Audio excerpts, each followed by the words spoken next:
The key thing to understand about VCs is that they do their calculations on large numbers. They're going to push and accelerate to get to see if you are 110% of hits or 30% of okay survival companies, or you belong to the 60% that go down the drain. You might start after this first round. We, the founders, still have 60% or 65% something. Then do the second round, third one, then the fourth one. Suddenly the founders, their dreams are shot to pieces and they own 10% of the company. There's nothing fun about it. You feel then cheated from your own dreams. It's important that you surround yourself with also people that think like you and you don't feel, oh, I'm alone in fighting this battle. So if there's some founder in a similar situation and he feels that some people are not with him and helping him in this fight, then, here's your chance to get rid of them because you need to save some money. So chop. Be sure that the people you are with are really with you. Even if you then fail, you fail together and you give it your best shot. Do it with people that you feel that you are doing this together and that you are not just fighting alone. Welcome to the iGaming Leader Podcast. I'm your host, Leo Judkins, founder of the iGaming Leader Mastermind. And on this show, I sit down with some of the most inspirational and forward-thinking leaders in our industry, diving into the real challenges, high-stakes decisions, lessons that shape our industry. If you're a VP, director, or an executive in iGaming, this podcast is built for you. Before we dive in, a quick thank you to our sponsor, SumSub, the full-cycle verification platform trusted by top iGaming operators worldwide. SumSub helps onboard players quickly, stay compliant, and prevent fraud, all without slowing growth. More information in the description.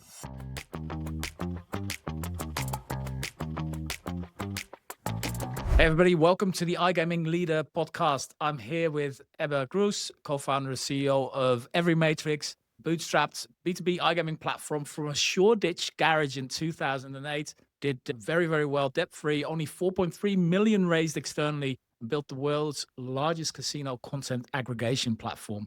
Ebbe, really excited to have you here because, we all, of course, know about you, but I want to talk about the decisions that you've made, the lessons that you've learned, the challenges that you've gone through, and really to what got you here today. So welcome to the podcast. Thank you very much.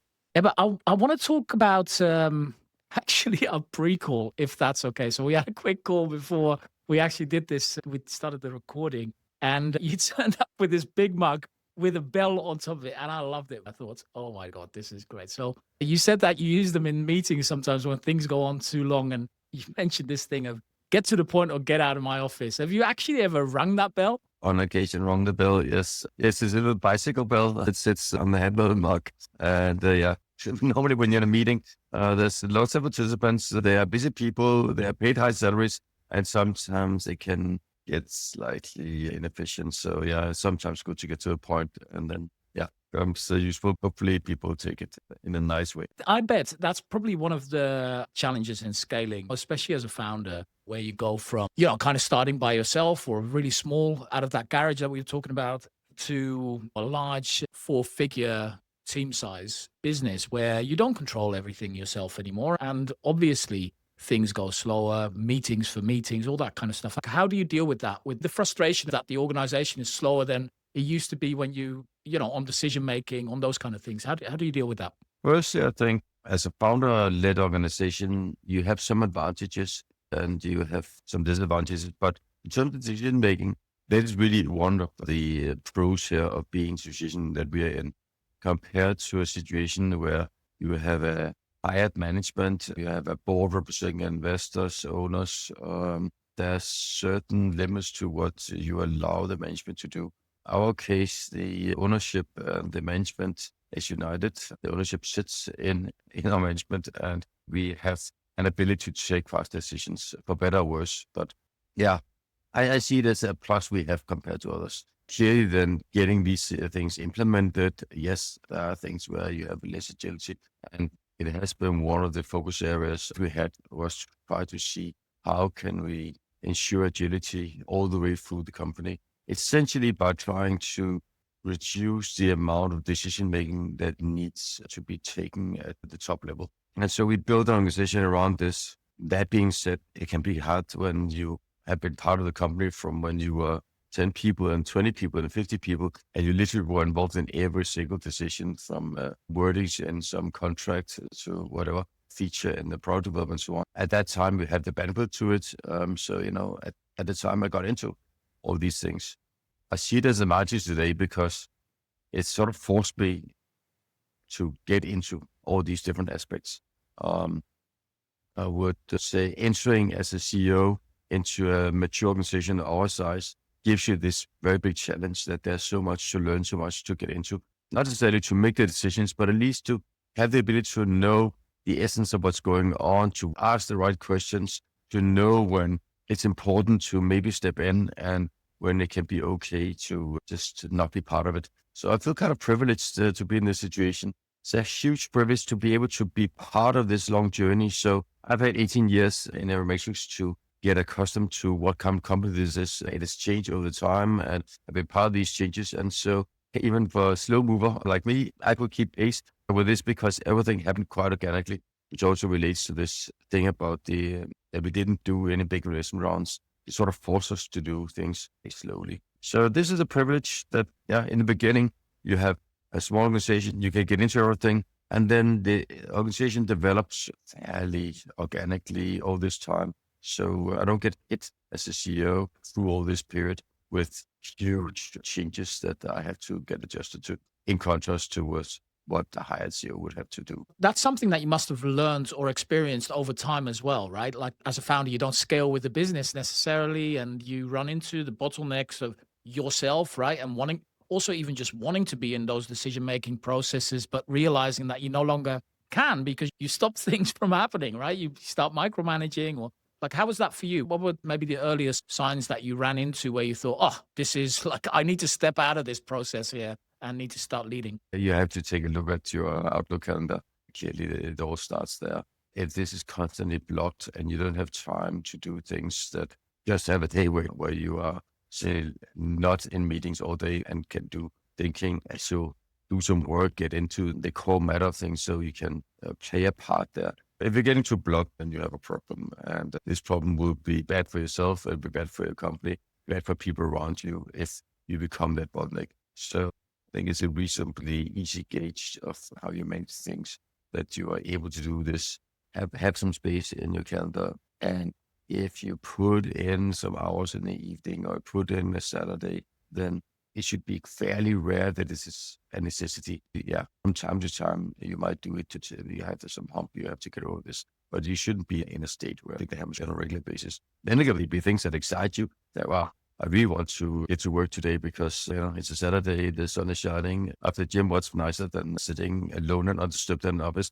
Nobody's bothering you. Your team's channel or whatever you're using is completely silent, except for some stray and that insist on also working on the Saturdays. That kind of space, free time is something you can treasure if it's not something that is forced upon you. And that's the same feeling you have in a larger company as we have today in EveryMatrix. I'd say as we had when we are much smaller, much younger company. We try to keep this, it stays fun. It's still something you do out of joy. Love it. I want to talk about the period between 2015 and 2017, if that's okay for you. So you split EveryMatrix into 9 independent business units, each with C-levels, right? CEO, CTO, and a P&L. You ran, I think, 2 parallel development teams at the time, nearly ran out of cash. And it's something that we spoke about before as well. So we spoke about investment, and we spoke about runway, and I think you moved a lot of the operations to Bucharest just to survive. Can you tell me a little bit more about that period and what that was like? First of all, the basis of it is have a hard look at yourself and say, does your software, is it able to deliver what you want from your future growth? It's something you have to do from time to time.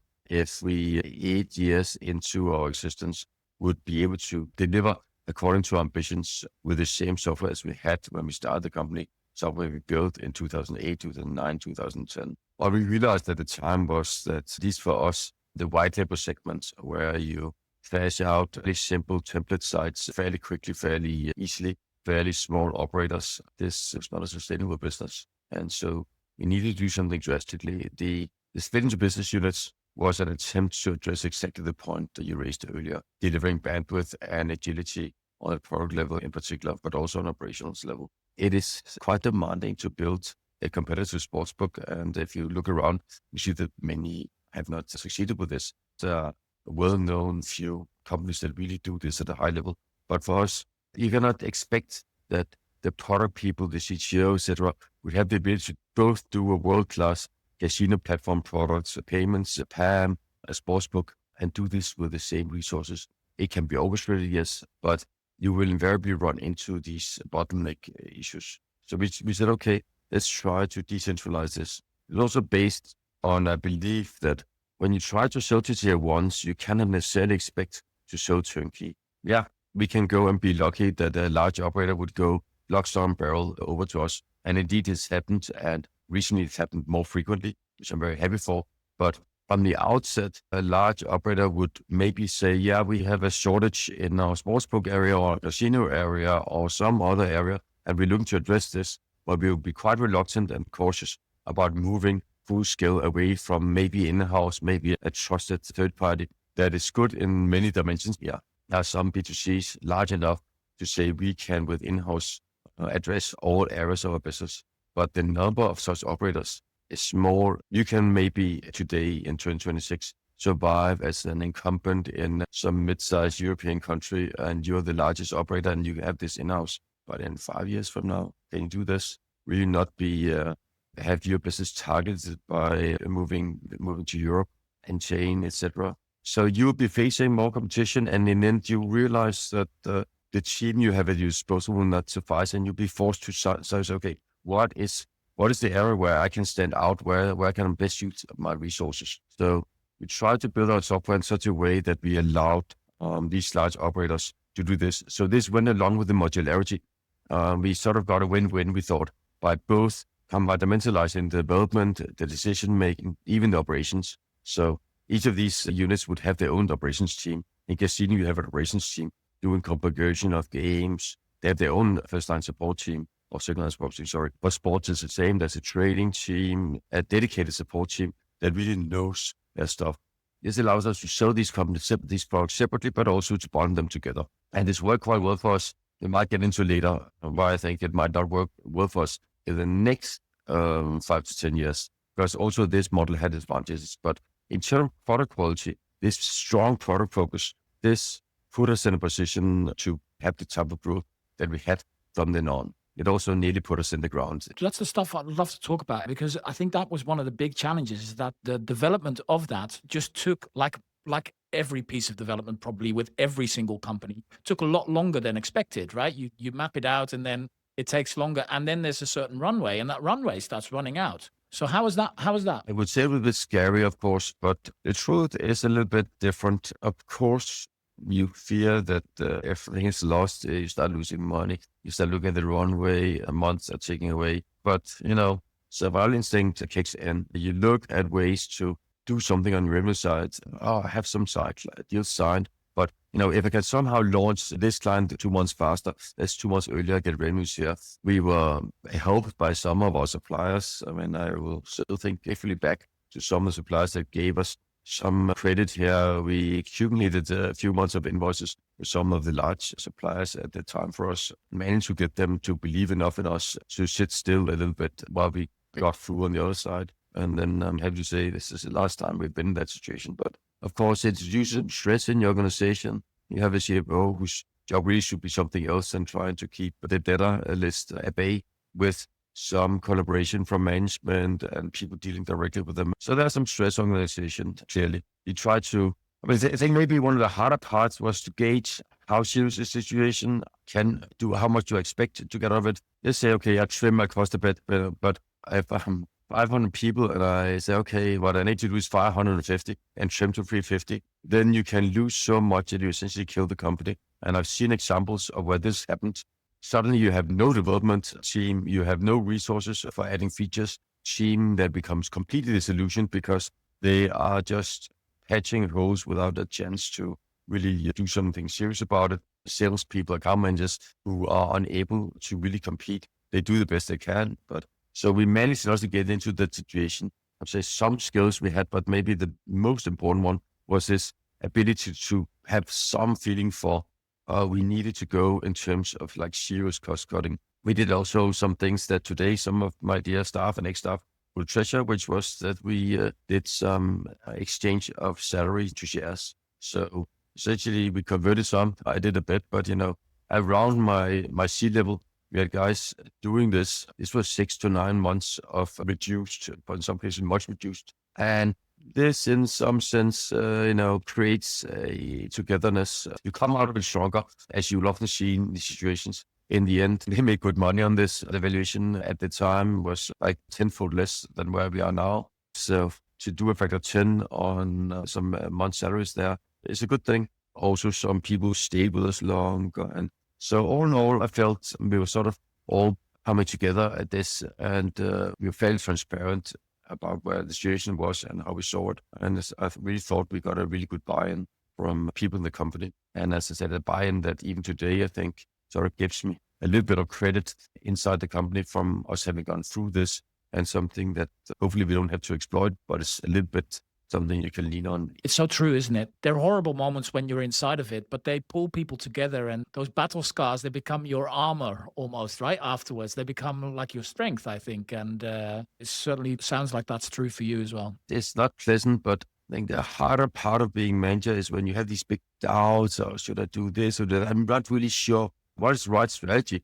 If I know my strategy, I know if I feel confident about this, then I feel fairly able to the team and get everybody on board and all. We're excited. We are pulling towards this, but if you don't really know, if you're starting to find your direction, this becomes a serious issue, and you feel it immediately yourself, and you feel fake if you're trying to push a message towards people inside your own organization, people you consider friends and battle allies, if you're not really yourself sure that this is the right thing. If you're not, then you really have to have some open discussions and get to some common understanding. How's that gone for you then, with that conviction, like being sure about that this is the right direction? Because, the problem is always we never have enough data, right? We're always about 80% sure, and then you've got to go. And then actually in the action, as you start progressing towards that strategy, that's when the real conviction comes, I believe. And so how's that for you? How do you go about decision-making processes in such pivotal decisions like splitting the company into multiple business units, or even maybe what's coming in the future? How do you go about these decision-making processes? Do you do that by yourself? Do you talk to the board? You've obviously brought your brother in. Like what does that all look like? I very much lean on other people. I'm not particularly good at just coming up with fantastic things all on my own. And then, that's just great. It was day one in Matrix. I had a partner, Jan Hornstedt. We ran this for the first many years, essentially as co-CEOs. We had different roles and we didn't put it as co-CEOs, but of all the people that had importance to this company, he was by far the most important one. I played a role, but he played an equally important role. I had the CEO role, but it's very, very nice when you have this partner that where you have the full trust. There's no scheming, there's no strategy, there's no issues of feeling that, like looking for something for yourself or something. We're just completely straightforward towards each other from the first day we started this company. And this has been a fantastic asset for me. And you learn, of course, who you can rely on for quality of advice and for honesty. You try to embrace it, even though it can be hard sometimes. Besides Dian, also great assets we have inside the company, and I do try to listen to them. And you find them not necessarily to be people that report directly to you or that are very highly placed in the company. They're just people who really know what's going on in this area of our company, who have an opinion, whose opinion I respect, and who I'm happy to listen to. And so, again, I think it's a little bit of, it isn't much. We have this easy decision making because we don't necessarily use our board too much. We're not controlled by our board. Stia and myself sit on the majority of the shareholdings in the company. That also allows you to be more open in some ways and to say, we will figure this out rather than I have to do it because it's sort of mandated to me and I feel this great stress. It's a de-stressing thing that, if we fuck up, then, it's mostly Stia and my own body that we lose. And of course, I have some obligation towards other shareholders, but the fact that it's 25% or so of the shares held by anyone else and two founders, this still means that by and large, it's a lesser concern than I would have as a CEO towards shareholders. If this is the majority of shareholders and really legitimately, I had to spend more time worrying about what's good for them. Yeah, I can worry a little bit more about what's good for the company. And it kind of goes directly into the next topic I wanted to talk about, because when we spoke last time, we were talking about capital discipline, really, and how that's a very underappreciated topic. I don't know why it doesn't get spoken about enough, but that's just the way it is. So I'd love to talk a little bit about that kind of the thing that you said, which I really loved, which is that, yeah, you can take investor money, but it just means that you're no longer lord of the castle, you said, right? And your bootstrap, you took a single round, 4.3 mil, I think. Yeah, and you funded every acquisition since then from cash flows. When did you first realize that external capital wasn't the route that you wanted to go towards? I tried it in my first startup. So really, I tried it firsthand. Again, myself, a good friend, we started a company. And somewhat to our surprise, we suddenly had seed money, first round, second round, the classic VC tail. And that for us, we thought quite high valuations. And so we were building this company without any revenue. And, this is it's happening in AI right now. So it's not like you say, it can be great, but it can be extremely distorting for your own vision, clarity of vision, I would say, that you are removed from the discipline, the strictness of a P&L. Here's my revenue, here's my cost, this is what I have to deal with. When I started my second company, which was in this industry, it was an affiliate company called BetBrain. So let's control our costs, keep this very, very tight, and then grow the revenue, and then only carefully grow the company as revenue growth allowed it to. So this worked out. And of course, it's many companies where you cannot do this. You cannot build OpenAI where you have revenue coming first. You cannot build a new Medico where you do this. You have to invest a lot first. But in our industry, there are many areas where you can do it. And of course, what you can then do is to say, okay, you build on this, you build some capital, and then you use this for later investments. And essentially, this is the way we have gone. Yes, some things we do needs investments and needs maybe 12 months, 18 months, 2 years. Several examples of this happening inside EveryMatrix right now, but where we have the ability to fund this ourselves of funds we have accrued. So yes, if you sit there and you have your startup and suddenly you cannot do what you think is the right thing because you have investors, you have a board, and it takes a lot of the joy away. More than that, I mean, if you then start not agreeing with the direction it's going, maybe you're an idiot. But, when you start a company, it's born out of some misplaced belief that you're right, and that if the world thinks differently, that the world is wrong, and this idea is great, and you would absolutely succeed. And as data shows us, of course, most of these startups do not succeed, and the founder was indeed wrong. But you start from this belief, from this misjudgment of probabilities, and this is your weakness and this is your strength.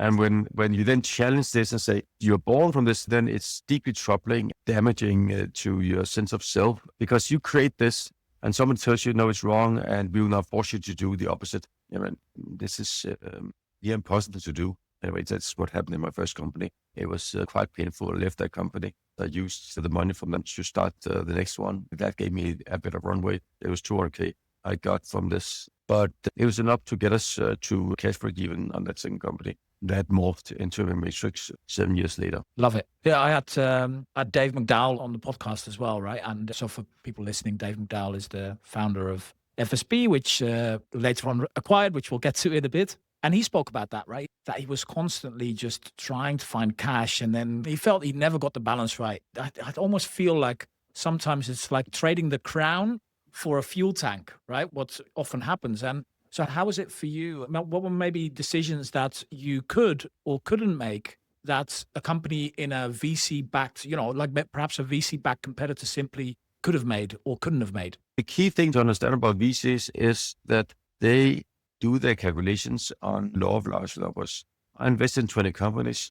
40% will succeed to some level, 6% will fail. Of the 40% that succeed, let's say 30% will be okay companies, and the last 10% will potentially be like hits that will make a lot of money for them. This is problematic for you as a founder, because what they're going to do rightly from their point of view is they're going to push and accelerate to get to see if you are one of the 10% of the hits or 30% of okay survival companies, or you belong to the 60% that go down the drain. And for them, it's important to get to that point in 2 years, 3 years, 4 years. This is the whole business model.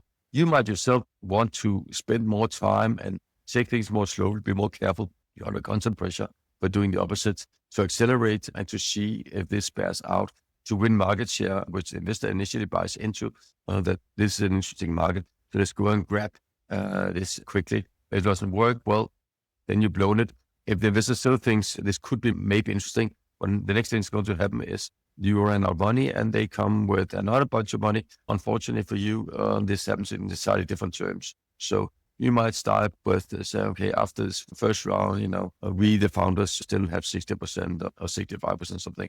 Then do the second round, third one, and the fourth one. This is how these things end up. And suddenly the founders, they're still active in the company. Their dreams are shot to pieces and they own jointly 10% of the company, shrinking. Every time some investor utilizes some option that they got as part of the round, etc. I pity these people. I have tried it. It's just, there's nothing fun about it. You feel then cheated from your own dreams and you're still there working. Of course, if you have the ability to control the terms, ensure yourself that you can manage this capital injection without ever needing money again, I would say this is literally the key thing. You should do this, only go this path. You feel confident that you can reach the targets that are set up in front of you, so that if you raise more money, it's not from need. It should never be from need.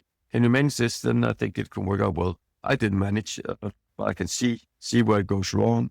And this is the one advice of that one trying to go down that path. I love that, because that's so true. And it happens to so many people I speak to as well. And suddenly you don't recognize the business that you originally built, and you lost control as well, right? It's probably one of the biggest fears for most people is exactly that, because you built something that you were passionate about and it's no longer your baby. And then for whatever reason, people often feel compelled to stay in this company they no longer recognize and look after this baby that in fact somebody adopted out of your womb. You gave birth, it got taken away from you, and you can now admire the baby a little bit from a distance, raised by somebody else in ways you don't approve of. But here you are, feeling just happy that you see the baby from time over the kindergarten fence. It's no joy. Walk away and leave a nice letter for the baby in case you ever want to know about your will dad. One of the things that I've heard you speak about is that you had a realization about turning away business, and that came from kind of watching the alternative and watching that perform miserably. Right. So you're talking about tier one operators. And so tell me a little bit more about that period. Oh, yes, it's of course, it's classic. Once it's opportunity cost, it is so easy, in particular when you're struggling a bit to take any business and you get misdirected. But the ability to say no to business, that is a wonderful, wonderful lottery. Even better than having money to invest into new things. It's a bit an investment and a gamble I was able to take. We were able to take, and I'm very happy to have that ability. But yes, the most crucial part is that one, because this is truly disruptive for your business when you start taking on business that you deep down know is not going to lead you towards the decision you have. As a software supplier, you're very much being guided by the needs of your clients. So by getting the right clients, you'll be forced to go the right way. And you get the wrong clients, you're forced to go the wrong way. This is not so hard to understand when you take a step back, maybe, but it can be quite hard to understand if you sit in the middle of it and you break even a little bit and like, okay, here's the deal. It's not really what we wanted, but it's money, so we'll take it. Clients will complain and demand and want things regardless of whether they are on the path that you want or not, whether they are large or whether they're small.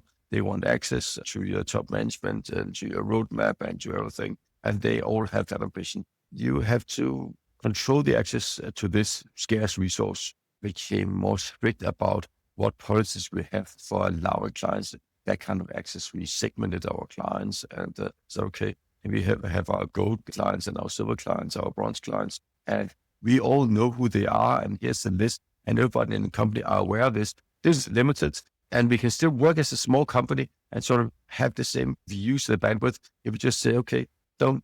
We have 400 clients now, but yeah, I see something 15 to 20 clients that is sort of on the list of where I would see them regularly. Of course, I'm not hitting a commission or anything, but even this year should, of course, also meet the most important clients from time to time. It's useful for them, useful for me. So this turned out really well. But again, only really helps you when you can ensure that these are the right types of clients. Yeah, because That is so true, isn't it? Like hear so many people that are in your position, like years ago, that have one big client who then dictates the roadmap, right? That where you build features for them and it kind of doesn't align with if that's a client that doesn't fit your vision, it doesn't align with what your vision for your business is anymore. And you create a Frankenstein and suddenly the business 5 years later is not sellable, is not scalable, is not like it's nowhere near what anybody else you basically can't sell anymore, right? And so I think that's one of the biggest challenges, staying true to your own vision and your own roadmap. Is that how you feel about it as well? I do. And then when you see, okay, I want to implement a change, you should say, okay, this change will not happen overnight. This phase you referred to from 15 to 19, where we rebuilt this, it was also a change in business model, not only in architecture and organization.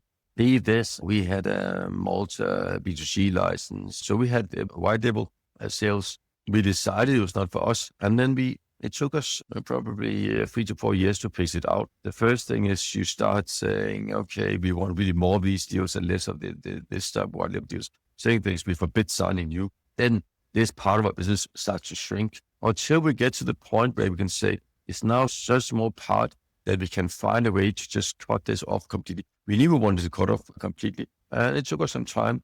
When it went below 10%, then we managed to sell off this business. A horrible deal ended up to be, but that's not so important. But the most important thing was we got rid of something that was distracting for our main goal. So sort of, if let's say you give up 7% of your revenue, but you win not having the burden of managing a side of your business that is simply not leading in the right direction, then in a fairly short time, you will start realizing efficiencies from not having to span both the type of business you want, in our case, tier one, pure software deals that we wanted, and we want to let go of the smaller turnkey white label deals where our license are involved. We had all kinds of worries about this. Get rid of these worries, freeze up one part of your brain, and you can use this for where it's really needed, because clearly anything you want to achieve, the more things you want to do at the same time, the harder it becomes. So very, very good to seek ways to simplify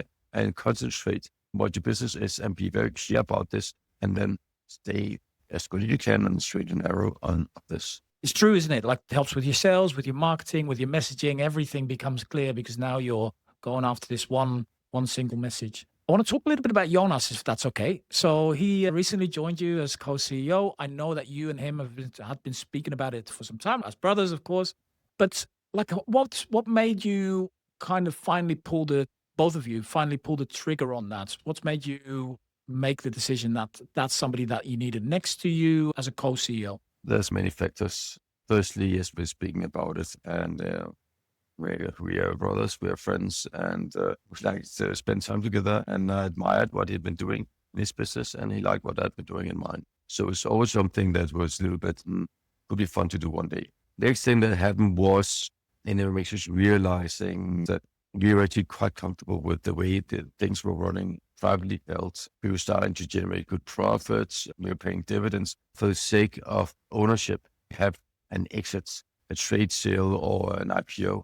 Such an exit would, of course, also mean that normally, at least, that there will be a change in management happening. If that's not happening, then what is the long-term plans for the management of the company? And when you look around, then there's a certain type of company, the family-owned businesses. We recently did a deal with Merkur for their Danish business. It was a fantastic deal for us. And this is one example of this. Then I'll revert to just saying that over time, I've started to interface family-owned businesses as well, where it can be second and third generation even. And yeah, it has some appeal. I don't know, part of it is maybe your ego, etc., the desire to leave behind something of some duration, some desire to not see what you built being gobbled up or dismantled by some new owner. Yeah, and if you don't need to do it, then why not? So this was also playing a part. Of course, Jonas is family, but it is also, it gives me that feeling of ensuring succession planning as well. Although I'm not near retirement, I hope, but yeah, it's nice if I can get to where I would not need to stay at my post simply because of lack of alternatives. Try to hire C-level people. Look around the industry, tons of examples. it is incredibly hard. My best take on how I can find a sustainable way of doing this, but having to step back again 5 years later, older and out of shape, that would be to do it where I really get a chance to see this unfold and be influences. And of course, vitally, really choose somebody that I trust has the heart and the brains to do this in the right way. So US met all these criteria. Yeah, it's early days. It's been a company for 2 months. I can say that I had very high expectations and it's gone better than I expected. I'm very, very happy. It's a great joy to work with him. And of course, he needs time to get into the business. He's starting to get to where step by step, he's contributing more. And this, of course, will only grow.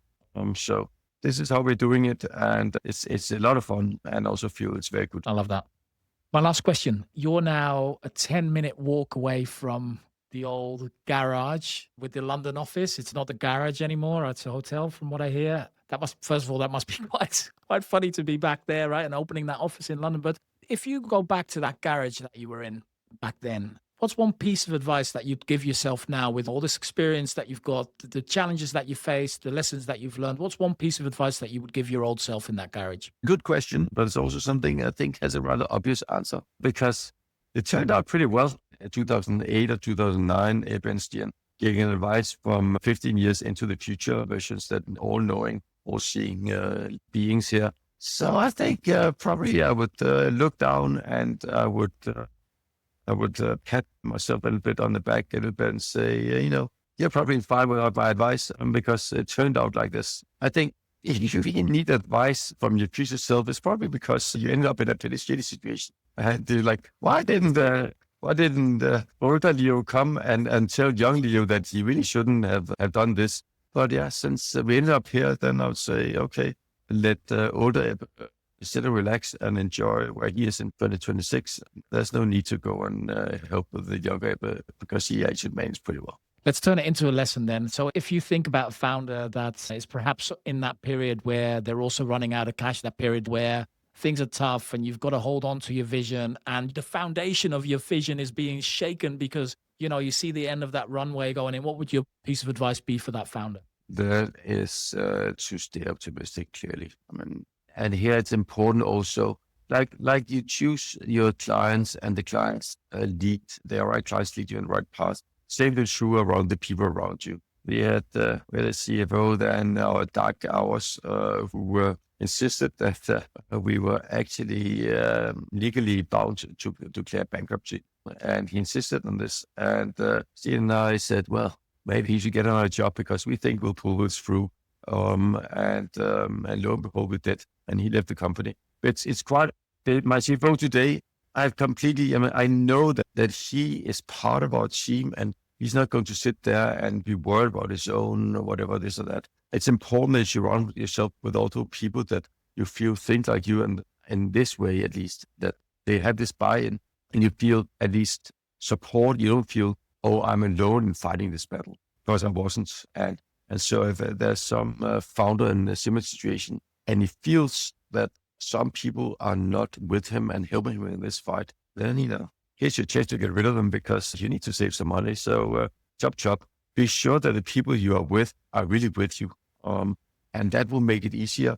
Even if you then fail, then okay, then you fail together and you give it your best shot. So go ahead and give your best shot, but do it with people that you feel that you are doing this together. And that you are not just fighting alone. Ebbe, thanks so much for your time and wisdom. Really loved talking to you. And I'd say keep ringing that bell on your tea mug. I love it. I thought it was great. It didn't ring once during our interview. So that's a good sign, I guess.